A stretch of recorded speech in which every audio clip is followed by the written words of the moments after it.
우리는 이렇게 어려움 가운데서도 주님의 날, 주님을 예배하며 이 자리를 지키고 있습니다.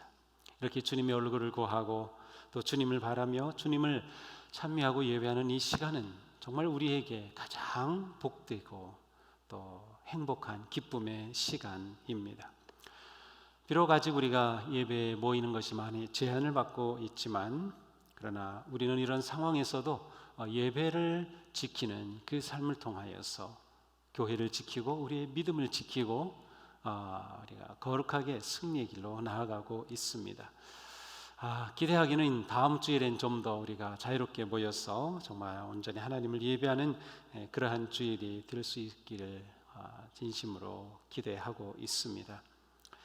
우리는 설교를 들을 때, 또 말씀을 읽을 때, 또 묵상할 때 종종 우리 자신에게 물어봐야 합니다. 나는 성경의 말씀이 모두 하나님의 말씀인 것을 믿고 있는가? 나는 하나님의 모든 말씀은 온전함을 믿고 있는가? 하나님의 말씀에는 놀라운 하나님의 약속이 담겨 있음을 믿고 있는가? 우리에게 주신 하나님의 말씀은 버릴 것이 하나도 없다는 것을 믿고 있는가? 또 하나님께서 우리에게 주신 그 약속은 우리가 기꺼이 믿음으로 순종할 때 우리의 삶 속에 아름답게 열매로 이루어 주신다는 것을 믿고 있는가? 모두 아멘 하셨나요? 네, 그렇습니다. 그렇다면 우리는 이 믿음과 고백으로 오늘 말씀 안으로 들어가겠습니다. 주님께서 성경을 통하여 우리에게 주신 말씀을 요약하면 믿어라, 기도하라, 그리고 사랑하라입니다. 우리는 이미 우리가 어떻게 믿고 있는지 믿음을 고백했습니다. 그러므로 예수 그리스도를 구주로 믿고 또 우리의 주님 되심을 고백하는 우리의 영적 삶에서 가장 우선적인 것은 이제 기도입니다. 우리가 처하는 모든 상황에서, 우리가 싸우는 모든 영적 전투에서, 우리가 만나는 모든 위기에서 언제나 가장 우선적인 것은 기도입니다. 기도는 성도의 삶의 핵심이에요. 그래서 우리는 신앙생활은 기도생활이다 라고 말할 수 있습니다. 기도는 하나님께서 우리에게 바라시고 기대하시는 하나님의 뜻이기도 합니다. 끊임없이 기도하십시오. 이것이 그리스도 예수 안에서 여러분에게 바라시는 하나님의 뜻입니다. 우리를 향한 하나님의 뜻은 우리가 기도하는 것입니다. 또한 기도는 모든 것을 이루는 하나님의 능력입니다. 기도 외에는 다른 것으로 이런 유가 나아갈 수 없느니라. 성령의 능력으로 희망이 여러분에게 넘쳐 흐르게 하여 주시기를 기도합니다. 그렇습니다. 기도는 모든 것을 이루시는 하나님의 능력입니다. 또한 기도는 위기와 환난 때, 또 우리가 종말론적 믿음으로 살아갈 때 반드시 잡아야 할 가장 중요한 신앙의 일입니다. 만물의 마지막이 가까이 왔습니다. 그러므로 정신 차리고 삼가 조심하여 기도하십시오. 그렇다면 지금 코로나19의 위기와 환난의 시기에 우리가 반드시 해야 할 것은 바로 기도임을 알 수 있습니다. 사랑하는 성도 여러분, 지금 우리의 기도는 살아 있습니까? 우리는 기도의 능력으로 살고 있습니까? 기도 없이는 아무것도 할 수 없음을 고백합니까? 우리는 기도함으로 하나님께서 코로나19의 위기를 넘어서게 하실 것을 기대하고 신뢰합니까? 우리는 매일 기도하고 있습니까? 우리는 기도하고 있기에 하나님께서 역사하실 것을 기대하고 있습니까? 성도가 거룩한 믿음의 여정에서 무너지는 가장 큰 이유는 기도가 무너진 데 있습니다. 왜 성도들이 자주 낙심하고 무너집니까? 기도를 쉬기 때문입니다. 왜 하나님을 향한 뜨거운 열정과 사랑과 헌신의 불길이 식어갑니까? 기도하지 않기 때문입니다. 왜 코로나 앞에서 무력해집니까? 기도가 없기 때문입니다. 왜 승리를 바라보지 못합니까? 기도가 없기 때문입니다. 왜 인내하지 못합니까? 기도하지 않기 때문입니다. 왜 위기 속에서 믿음을 도둑맞습니까? 기도의 숨을 쉬지 않기 때문입니다. 하나님은 손이 짧아서 구원하지 못하시는 것이 아닙니다. 우리가 기도함으로 손을 내밀지 않는 것이 문제입니다. 우리의 믿음이 무너지고 사랑이 식는 것은 열렬하고 진실한 기도가 식었기 때문입니다. 지금은 우리가 코로나의 거대한 골리앗 앞에서 기도를 회복하고 무릎을 모으며 영혼의 호흡을 되살려야 할 때입니다. 너희가 내 안에 머물러 있고 내 말이 너희 안에 머물러 있으면 너희가 무엇을 구하든지 그대로 이루어질 것이다. 주님이 주신 이 놀라운 말씀은 우리가 기도해야 할 충분하고 분명한 이유입니다. 주님은 우리가 어떻게 기도해야 할지 분명하게 가르쳐 주셨습니다. 우리가 무엇을 기도해야 할지 분명하게 말씀하셨습니다. 그것은 우리가 주님 안에 머물러 있고 주님의 말씀이 우리 안에 머물러 있으면 우리가 주님께 무엇을 구하든지 이루어 주신다는 거예요. 한마디로 우리가 말씀과 기도의 삶을 온전하게 사는 것입니다. 우리의 말씀과 기도의 삶을 통해 주님께서 일하시기 때문입니다. 주님의 능력이 우리의 삶을 통해 나타나는 것은 우리의 기도를 통해서입니다. 지금 우리가 더욱 힘써야 하는 것은 말씀과 기도에 헌신하는 일입니다. 우리가 코로나19의 위기를 이기는 길은 거룩한 말씀의 사람, 신실한 기도의 사람으로 세워지는 데 있습니다. 사도 요한은 기도에 관하여 이렇게 말씀합니다. 사랑하는 여러분, 우리가 마음에 책망할 것이 없으면 우리는 하나님 앞에서 담대함을 가지고 있는 것이요 우리가 구하는 것은 무엇이든지 하나님에게서 받을 것입니다. 자, 이 말씀을 보면 하나님께서 받으시는 기도는 마음에 책망할 것이 없어야 돼요. 진정한 기도는 책망할 것이 없는 마음의 기도입니다. 그런데 우리 모두에게는 책망할 것이 있습니다. 우리는 죄 가운데 살아가기 때문입니다. 코로나의 힘든 상황이 계속되는 중에도 우리는 불신하고 아픔과 수치와 우울함과 원망과 비난에 쉽게 빠집니다. 하나님을 사랑하고 이웃을 사랑하는 삶에서 멀어지기도 합니다. 이런 상황에서 주님께서 우리에게 주시는 말씀은 분명합니다. 너희는 책망할 것 없는 마음으로 기도하기에 힘을 써라. 책망할 것 없는 마음을 우리가 어떻게 얻습니까? 이것도 말씀과 기도를 통해서입니다. 사도 바울은 말씀하죠. 모든 것은 하나님의 말씀과 기도로 거룩해집니다. 그러니 지금 우리에게 절실하게 필연적으로 확실하게 필요한 것은 말씀과 기도입니다. 우리에게는 기도밖에 없습니다. 기도가 우선입니다. 사랑하는 성도 여러분, 책망할 것이 없는 마음으로 기도하기에 힘써야 합니다. 우리의 가정을 기도의 자리로 만들어야 합니다. 우리의 식탁을 기도의 자리로 만들어야 합니다.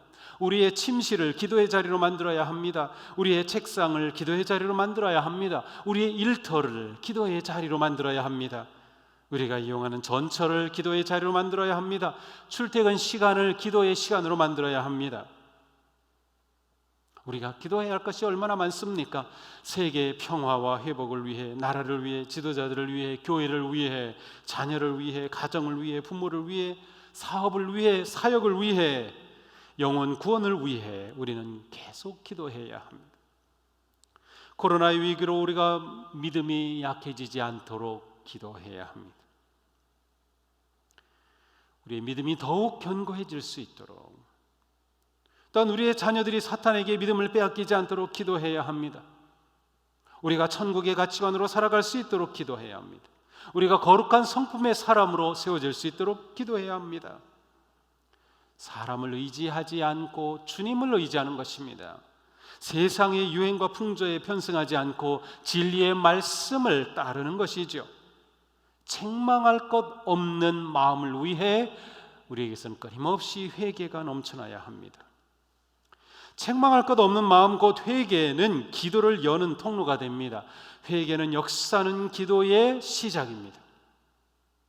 다윗이 내 속에 정한 마음을 창조하소서라고 가슴치며 회개하였듯이 지금 우리에게 필요한 것은 회개의 영으로 충만하여지는 것, 그래서 우리의 기도에 눈물이 담기는 것, 회개와 눈물의 기도로 무너져가는 세상을, 그리고 무너져가는 교회를, 무너지는 우리의 믿음을 반듯하게 다시 세워야 할 때입니다. 능력의 말씀과 진정한 기도를 통해 거룩하게 우리의 삶을 세우고 우리의 교회를 세워야 할 때입니다. 이렇게 할 때 우리는 코로나가 성숙의 기회요, 하나님께서 우리와 함께 하시는 은혜의 길이 될 수 있을 것입니다. 지금 우리는 위기와 시련 속에서 하나님이 함께 하셔야 할 때임을 깨닫고 있습니다. 우리의 힘으로는 불가능함을 알고 있습니다. 오직 하나님의 능력으로서만 우리는 회복될 수 있고 변화될 수 있음을 인정해야 합니다. 그러니 우리가 기도해야 하는 거죠. 왜냐하면 기도할 때 하나님께서 역사하시고 일하시고 놀랍게 함께 하시기 때문이죠. 사도 요한은 오늘 말씀에서 놀라운 말씀을 주십니다. 우리가 하나님에 대하여 가지는 담대함은 이것이니 곧 무엇이든지 우리가 하나님의 뜻을 따라 구하면 하나님은 우리의 청을 들어주신다는 것입니다. 우리가 무엇을 구하든지 하나님이 우리의 청을 들어주신다는 것을 알면 우리가 하나님께 구한 것들은 우리가 받는다는 것도 압니다. 우리가 기도하는 것이 하나님의 뜻이며 우리의 기도의 초점은 내 뜻이 아니라 하나님의 뜻이 될 때 그 기도는 역사합니다. 진정한 기도는 내 뜻이 아니라 하나님의 뜻을 구하는 것이죠. 이 코로나19 상황 속에서 우리는 계속해서 하나님의 뜻을 구해야 하는 것입니다. 하나님, 이 상황에서 어떻게 해야 합니까? 끊임없이 하나님의 뜻을 구하는 것이죠. 우리를 향한 하나님의 뜻은 언제나 선하고 온전하고 거룩하고 풍성합니다. 기도하는 사람은 언제나 이 놀라운 은혜와 복을 누리게 됩니다. 그러므로 우리가 기도하는 것, 기도할 수 있다는 이것이야말로 우리가 가질 수 있는 가장 담대하고 위대하며 희망적인 일입니다. 코로나19에서 가장 희망이 있는 것은 무엇입니까? 우리가 기도할 수 있다는 이것입니다. 우리가 기도할 수 있다는 것. 그래서 우리는 희망할 수 있어요. 그래서 우리는 기대할 수 있어요. 그래서 우리는 절망하지 않고 하나님의 일하심을 바라볼 수 있는 거죠. 예수님은 하늘로 올라가시기 전 제자들에게 그들의 성숙함을 기대하시면서 그 길을 가르쳐 주십니다. 내가 진실로 진실로 너희에게 이르노니 나를 믿는 자는 내가 하는 그 일을 그도 할 것이요 또한 그보다 큰 일도 하리니 이는 내가 아버지께로 감이라. 너희가 내 이름으로 무엇을 구하든지 내가 시행하리니 아버지로 하여금 아들로 말미암아 영광을 받으시게 하려 함이라. 내 이름으로 무엇을 구하든지 내 이름으로 무엇이든지 내게 구하면 내가 행하리라. 참으로 놀라운 말씀입니다. 예수님은 자신을 믿는 사람은 예수님이 하신 일보다 더 큰 일을 할 것이라고 말씀하셨기 때문이죠. 예수님은 우리가 예수님이 하신 일에 동참하도록 그 일을 할 기회를 주신 것입니다. 그런데 이 놀라운 역사를 이루는 길은 오직 하나, 무엇입니까? 기도입니다. 예수님의 이름으로 구하는 것이. 예수님은 우리가 놀라운 일을 할 것이다, 예수님이 하신 일보다 더 큰 일을 할 것이다 라고 하셨는데 그 일을 하는 유일한 길은 기도하는 것입니다. 예수님의 이름으로 기도하는 것, 결국 우리가 예수님이 하신 일보다 더 큰 일을 할 수 있는 것은 우리가 잘났기 때문이 아니라 예수님께서 우리를 통하여 우리 안에서 역사하시고 일하시기 때문입니다. 그러므로 기도의 사람은 계속해서 성장합니다. 성숙한 믿음의 사람은 한결같이 모두 기도의 사람이었습니다. 기도하는 사람이 위대한 역사를 이루어 갑니다. 기도하는 사람이 위대한 역사를 이루어 갑니다. 성경에 나오는 모든 위대한 믿음의 선배들은 기도의 사람들이었습니다. 모세, 아브라함, 요셉, 이사야, 예레미야, 느헤미야, 베드로, 바울, 야고보, 요한 모두 기도의 사람이었습니다. 기도만이 우리가 승리할 유일한 길입니다. 우리는 기도만큼 잘하고 기도만큼 영향력을 미치며 기도만큼 할 수 있습니다. 하나님의 뜻으로 하는 기도의 진정한 결과는 무엇일까요? 놀랍게도 그것은 바로 기도하는 성도 그 자신의 변화입니다. 기도의 핵심은 자신이 원하는 것을 얻어내는 것이 아니라 기도를 통하여 자신이 하나님의 사람으로 변화되는 것입니다. 그러므로 기도 없이 우리는 진정한 성도로 성장할 수 없습니다. 기도의 가장 큰 열매는 바로 우리 자신이 하나님의 사람으로 변화되는 것이기 때문이에요. 우리는 위대해서 기도하는 것이 아니라 기도함으로 위대한 믿음의 사람이 됩니다. 우리가 변화될 때 세상이 달라집니다. 우리가 새로워지면 세상은 새로워집니다. 우리가 변화되면, 기도를 통하여 변화되면 코로나19가 두려움이 아니라 극복할 수 있게 됨을 보게 됩니다. 우리가 변화되면 코로나가 위기에서 기회로 바뀌어집니다. 우리가 변화되면 절망이 희망으로 바뀝니다. 우리가 변화되면 상처가 영광으로 달라집니다. 그러니 우리에게 지금 절실히 필요한 것은 기도입니다. 코로나로부터 회복되기 전 먼저 우리에게는 기도의 회복이 필요합니다. 사도 바울은 말씀합니다. 온갖 기도와 간구로 언제나 성령 안에서 기도하십시오. 이것을 위하여 늘 깨어서 끝까지 참으면서 모든 성도를 위하여 간구하십시오. 코로나 시대의 위기와 절망과 슬픔과 고통 속에서 우리 모두 진정한 기도의 성도로 헌신하기를 축복합니다. 혼돈의 세상에서 하나님의 뜻을 구하며 하나님께서 빚어가시는 성숙한 성도로 살아가기를 축복합니다. 기도로 서로를 중보하며 기도함으로 승리의 영광을 바라보며 나아가기를 축복합니다. 기도 가운데 끝까지 인내하면서 굳게 서서 믿음을 지켜냅시다. 코로나가 우리에게는 주님의 위로와 소망과 은혜가 넘치는 믿음의 순례길이 되기를 주님의 이름으로 축복합니다. 기도합시다.